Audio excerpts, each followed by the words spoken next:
салом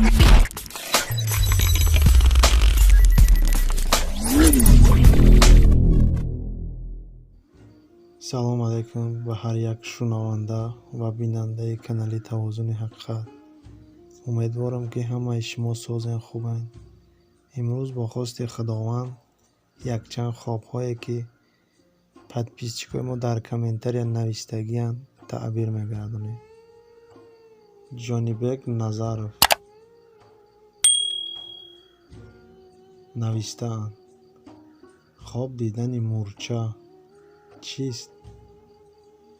мақсад дар хоб мурчаро бинӣ, таъбираш чӣ мешавад?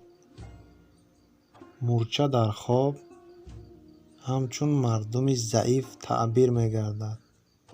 шахси бемор дар бадани худ мурча хоб бинад, вафот мекунад.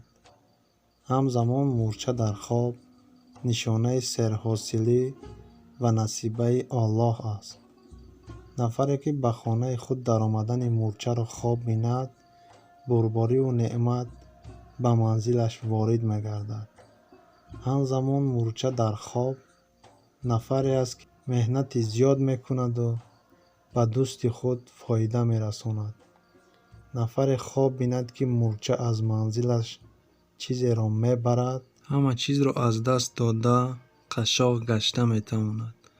мурчаро дар мурчахона хоб дидан рамзи хушбахтӣ ва хушҳолии оилавӣ аст. рафту аз мурчахона мурчаи зиёд берун ояд, чунин хоб нишонаи сар задани бадбахтиву мушкилиҳо аст. таъбири дигари мурча дар хоб нишонаи душворӣ кашидан дар роҳи илмомӯзӣ ва майл ва баҳсу мунозира доштан аст. мурчаро дар халта, сумка ё асои худ хоб дидан далолати марг аст.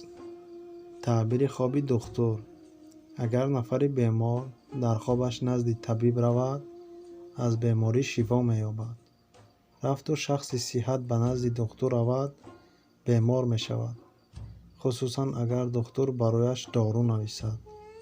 дар хоб дидани духтур аз вохӯрӣ бо ягон олим ё мутахассиси варзидаву донишманд дарак медиҳад. ки аз муошират бо ин шахсият бояд барои худ фоида ба даст оварда тавонед. агар дар хобатон духтуре кафан мефурӯхта бошад, аз ин қотил эҳтиёт шавед. ӯ ба касби худ хиёнат мекунад. агар кафани фурӯхта истодаи духтур печонида шуда бошад, пас ӯ дар фурӯши дору қаллобӣ мекунаду аксарият ба домаш афтидаанд.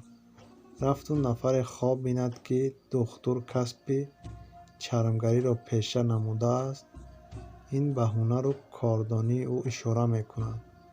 агар чармҳои духтур пӯсида бошад, ин духтур ҷоҳил ва қаллоб аст.